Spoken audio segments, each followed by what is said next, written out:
The wind outside was sharp and cold, carrying tiny flakes of snow that danced under the streetlights. Inside a large, beautiful mansion on the hill, everything looked perfect. The glowing Christmas tree, the shining gifts, the candles on the table. But there was one thing missing: people. The house was silent. No laughter, no voices, no warmth. Only the ticking of the big old clock could be heard. Mr. Adam Walker, the CEO of a famous company, sat alone on a leather chair near the fireplace. His suit was neat, his watch expensive, but his eyes were empty. Every year, this night felt heavier than the last. Every Christmas, he waited, but no one ever came. On the table beside him lay a single plate, touched food, and a cup of coffee gone cold. He looked at the empty chairs around the dining table. Once those chairs were full of love, full of family, but now they were only memories. He opened an old photo frame. In it, a woman smiled brightly, holding a little boy with messy hair and a toy train in his hands. Adam's fingers trembled as he touched the glass. "Merry Christmas," he whispered softly, his voice breaking in the still air.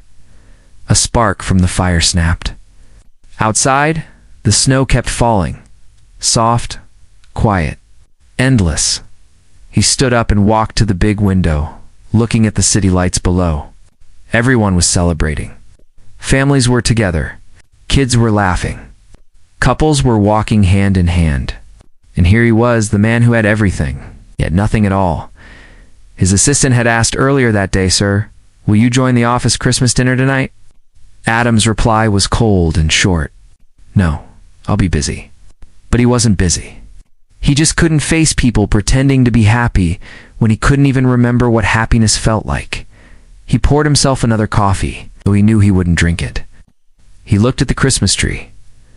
It stood tall, decorated perfectly by the staff, but it didn't feel alive. It looked like him, polished, expensive, but empty inside. Suddenly, a memory flashed before his eyes. It was Christmas Eve, years ago. His wife had baked cookies. His son had run around the tree, laughing. "Come on, Dad, help me hang the star." The little boy had shouted, and Adam had lifted him up, smiling. He closed his eyes, forcing the memory away. That was before the accident, before the silence, before he built walls around his heart and filled his life with meetings, reports, and money. The clock struck 9. Outside, the snowstorm grew stronger. He turned off the lights, leaving only the dim glow from the fireplace. Then knock, knock. The sound startled him. He froze. Nobody ever came here. His mansion was far from the main road, surrounded by tall iron gates. For a moment, he thought he imagined it, but then knock, knock louder this time. He walked slowly toward the door, each step echoing through the empty hall. His heart beat faster. Who could it be at this hour in such weather? He unlocked the door and pulled it open. The icy wind hit his face. Standing there was a young woman, her hair wet from the snow, holding a little girl close to her chest. The child looked tired and cold. "I'm sorry to bother you," the woman said, her voice trembling. "Our car broke down on the road. There's no signal, and my daughter's freezing. Can we please make a call?" Adam looked at them, strangers, lost, desperate, and for a moment he didn't know what to say. He hadn't spoken to anyone kindly in years, but as he saw the little girl's red cheeks and shaking hands, something inside him moved, something he thought had died long ago. He stepped aside slowly. "Come in," he said. The woman whispered, "Thank you, sir." As they entered, the warmth of the fire touched their faces. Adam shut the door behind them. The cold wind cut off from the world outside. He didn't know it yet. But this knock, this simple, small knock, would change his life forever. The door closed softly behind them, shutting out the storm. For a moment, no one spoke. Only the sound of the fire cracking filled the air. The little girl's eyes wandered around the grand living room, the tall Christmas tree, the silver lights, the shelves full of books. Everything looked magical to her, almost like a scene from a fairy tale. Adam stood there, unsure what to do next. He wasn't used to guests. His mansion had not seen visitors in years.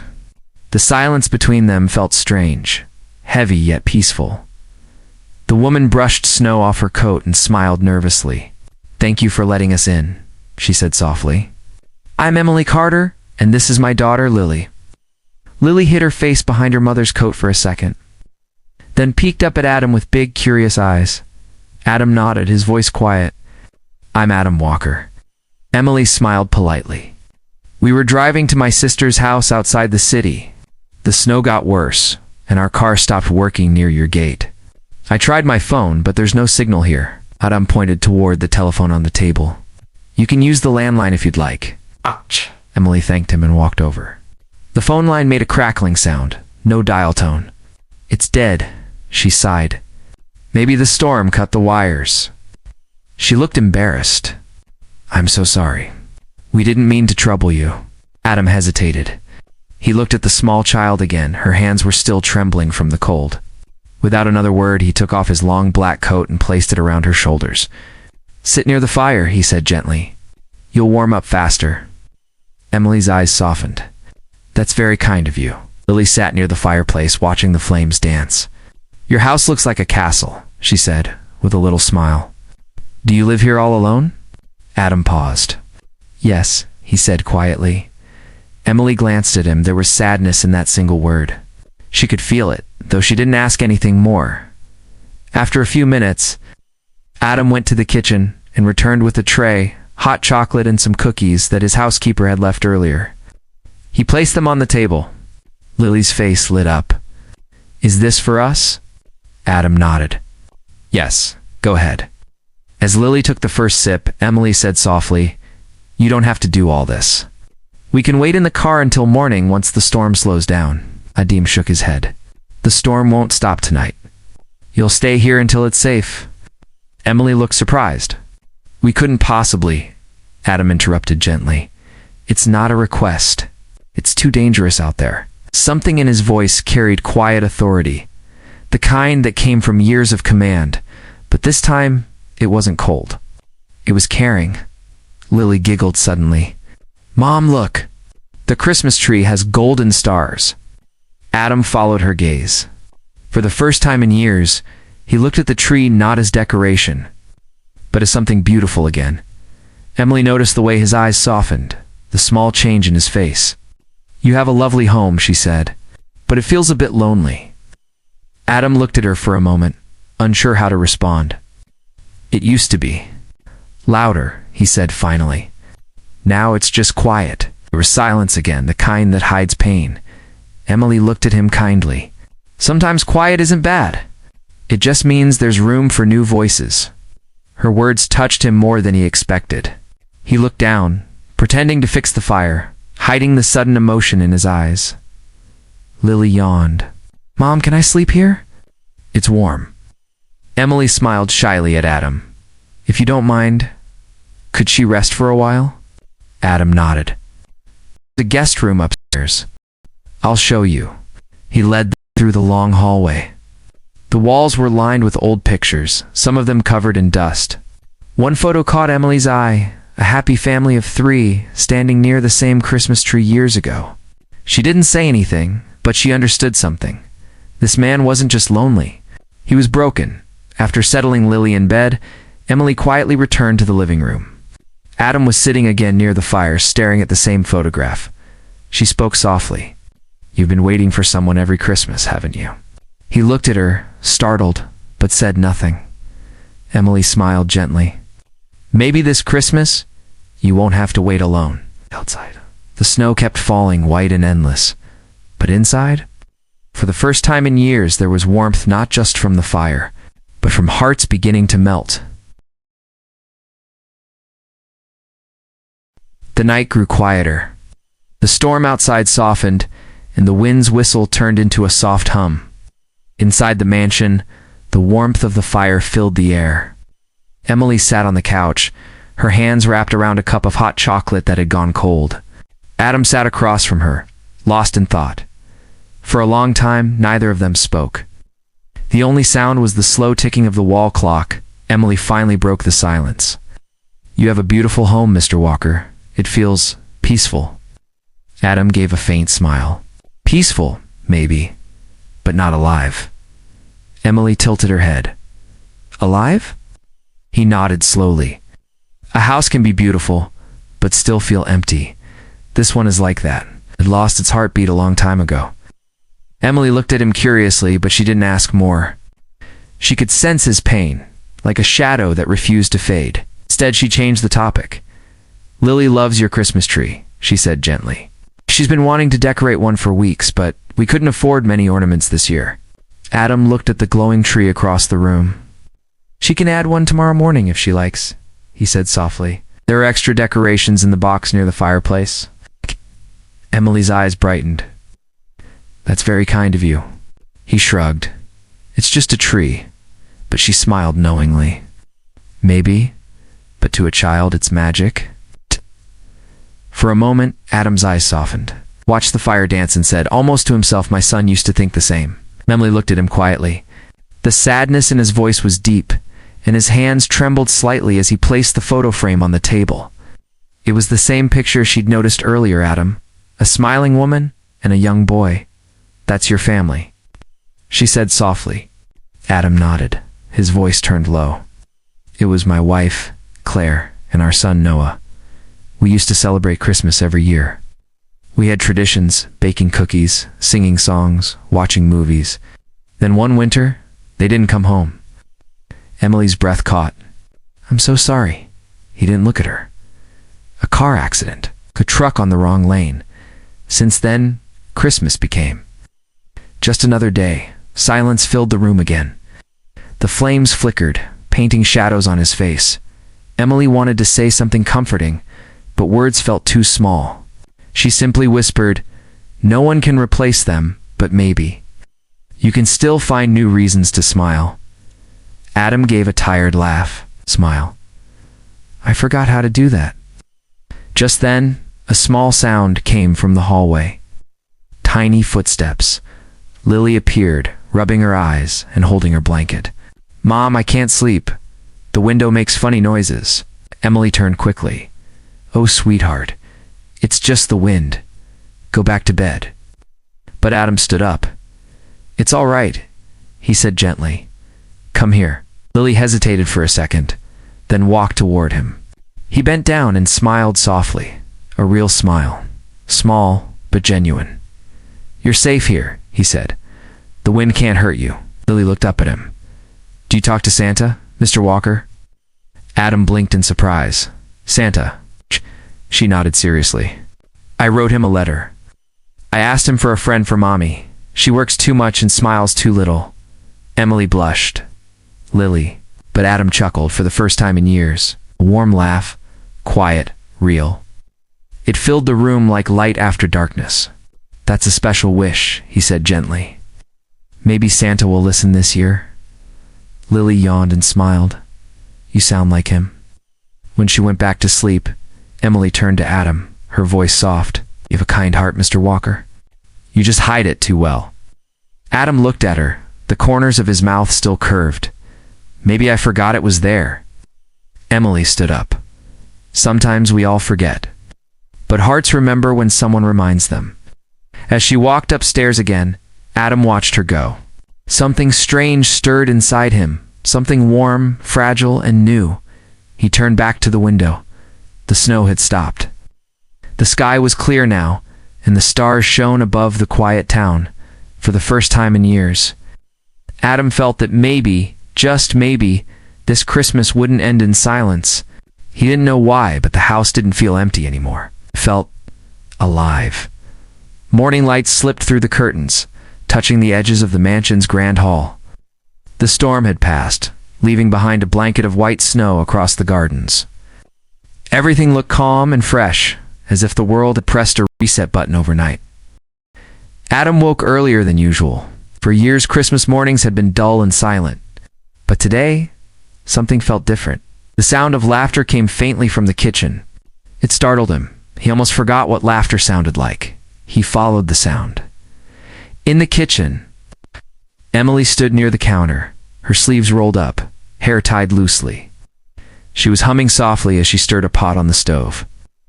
Lily sat on a tall stool, her little hands busy cutting cookie dough into star shapes. The smell of sugar and cinnamon filled the air. For a moment, Adam just watched them. The scene looked like a memory, warm, ordinary, but full of life. Emily noticed him standing there and smiled. "Good morning, Mr. Walker. I hope you don't mind." Lily wanted to make breakfast as a thank you. Adam shook his head slowly. "No, I don't mind. It's been a while since this kitchen had real food in it." Lily giggled. "Real food? You mean not coffee?" Adam actually laughed, a soft, surprised laugh that made Emily smile wider. "Exactly," he said. "Not coffee." They sat together for breakfast, scrambled eggs, cookies, and hot cocoa. It wasn't perfect, but to Adam, it was the best meal he'd had in years. He found himself watching Emily's gentle smile and Lily's endless energy. For the first time, he didn't feel like a guest in his own home. After breakfast, Lily ran to the Christmas tree. "Can I add my star now?" she asked eagerly. "Of course," Adam said. She climbed on a chair and carefully placed a small paper star on a high branch. It was hand-drawn, with uneven edges and messy glitter. But it shone brighter than all the others. Emily looked at Adam and whispered, "She made that for her dad. Passed away when she was 3. Adam froze. "I'm sorry. I didn't know." Emily smiled sadly. "It's all right. Life doesn't wait for us to be ready. We just keep going." Adam nodded. Though different, somehow felt connected to souls quietly carrying loss. Later that evening, Emily offered to cook dinner.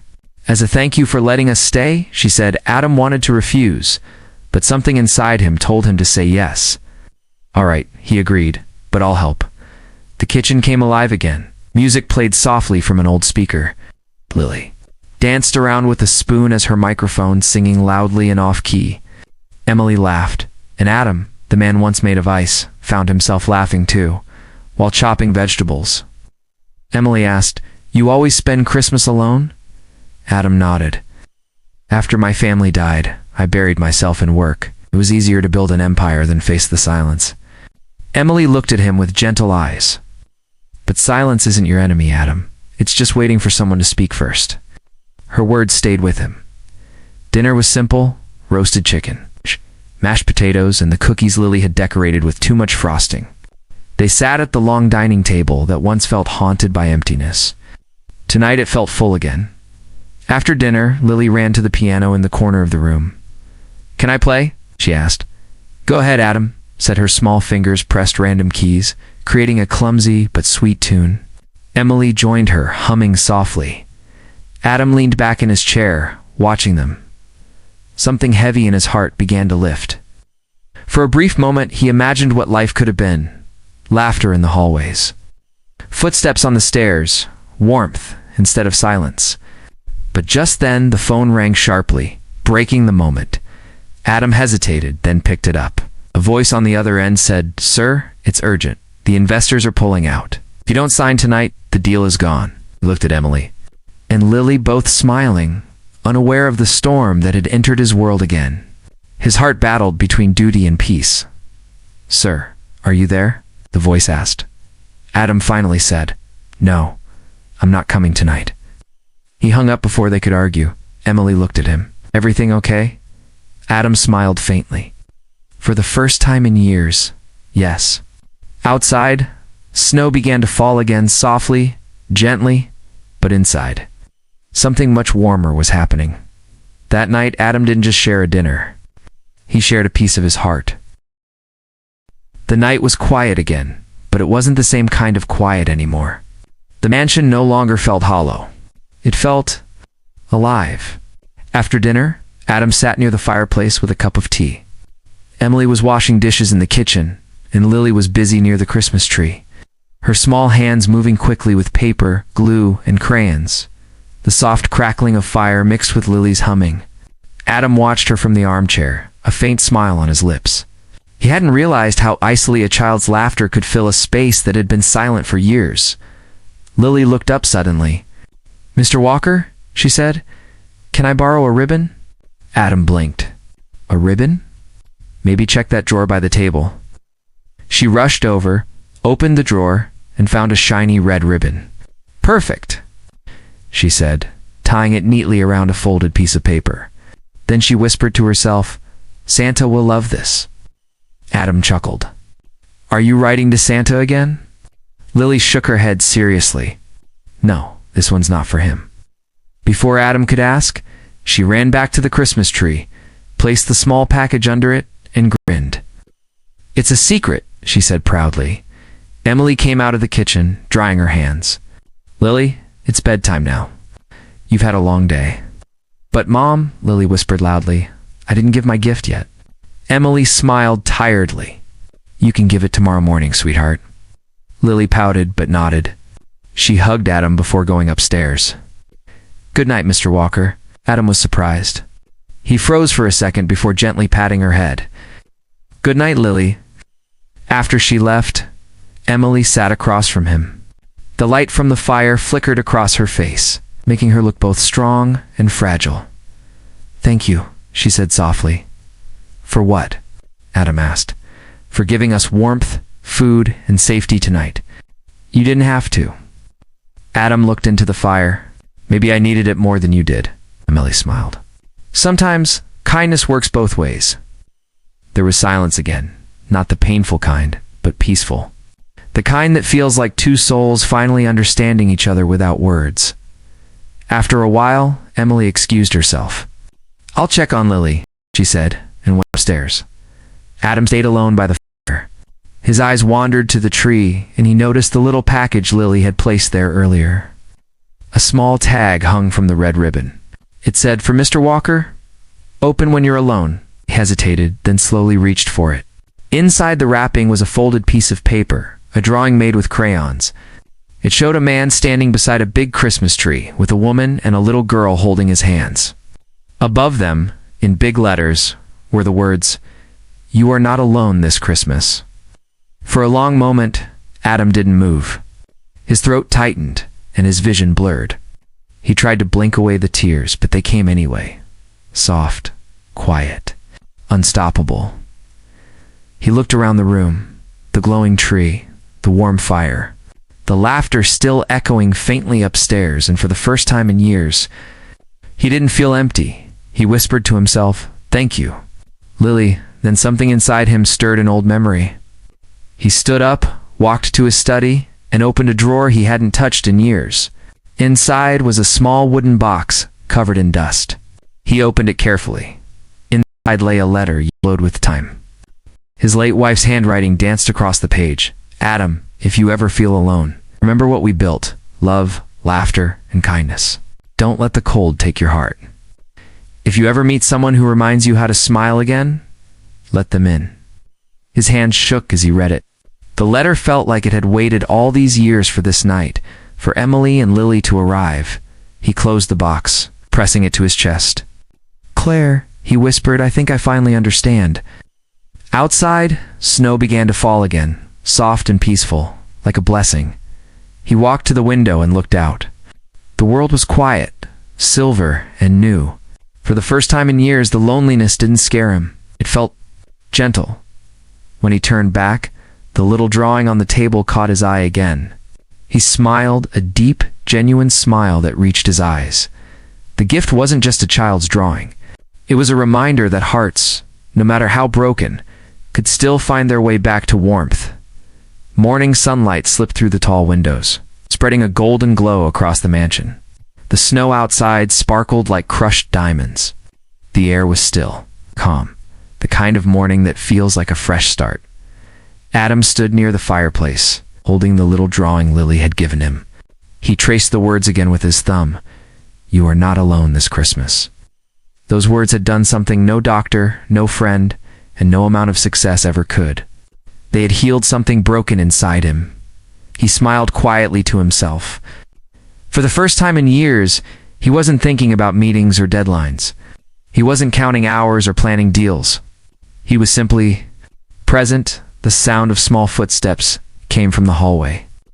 Lily appeared, still in her pajamas, her hair messy from sleep. She rubbed her eyes and smiled when she saw him. "Good morning, Mr. Walker," she said cheerfully. "Did you open your gift?" Adam knelt down, his eyes soft. "I did, and it's the best gift I've ever received." Lily's face lit up. "Really?" "Really," he said. You reminded me what Christmas is supposed to feel like. She giggled. That's what Mom always says. Christmas is for hearts, not presents. Adam chuckled. Your mom sounds very wise. At that moment, Emily walked in, holding 2 mugs of coffee. She tries to be, she said with a teasing smile. Adam smiled back. Good morning, she replied. Thank you again for letting us stay. The roads are clear now, so we'll leave soon. Adam felt his chest tighten. He knew this moment would come, but hearing it still hurt. The thought of the mansion going silent again made the air around him feel heavy. He tried to sound calm. I see. I'll have my driver take you into town. Emily nodded politely, but there was something uncertain in her eyes. She looked around the room, the tree, the fire, the breakfast table. For a moment, she seemed to hesitate. Lily broke the silence. Mom, can we come back next Christmas? Mr. Walker hasn't finished smiling yet. Emily laughed softly, Lily. But Adam looked at her and said quietly, She's right. Emily blinked. About what? About the smiling, he said, smiling faintly himself. I've spent too long forgetting how to live. You and Lily reminded me that people don't heal by being alone. They heal by letting others in. Emily looked at him, unsure what to say. He continued, his voice steady but warm. You don't have to go. There's more than enough space here. And maybe it wouldn't hurt to fill this house with laughter again. Emily stared at him for a long second, her eyes softening. Are you sure? Adam nodded. For the first time in a long time, I'm very sure. Hey. Lily clapped her hands. Yay, then this is our new castle. Emily laughed, tears forming in her eyes. I guess Santa really listened this year. Adam chuckled. He brought me something I never asked for, but always needed. They spent the rest of the day together. Emily cooked lunch while Adam helped Lily build a small snowman in the garden. The sound of laughter echoed through the once lonely halls. Every moment felt light, effortless, real. As evening approached, Emily stood by the window, watching Lily chase snowflakes outside. Adam joined her, holding 2 cups of hot chocolate. She looked at him. You've changed, she said softly. He smiled. Maybe I didn't change. Maybe I just remembered who I used to be. Emily nodded, her eyes shining. Then I'm glad we knocked on your door. Adam looked out at the yard, where Lily was placing a red ribbon, the same one from her gift, around the snowman's neck. Me too, he said. Some doors were never meant to stay closed. The clock struck 6. The Christmas lights flickered on again, brighter than ever. The mansion glowed, no longer empty, no longer silent. Adam raised his mug. To new beginnings, he said. Emily smiled and clinked her mug with his. 2 new beginnings. Outside, snowflakes drifted slowly through the glowing air. Inside, hearts once frozen by grief began to beat again, and his laughter echoed softly through the warm house. One truth became clear. Sometimes the best gifts don't come wrapped in paper or ribbon. They come as a knock on your door and stay forever.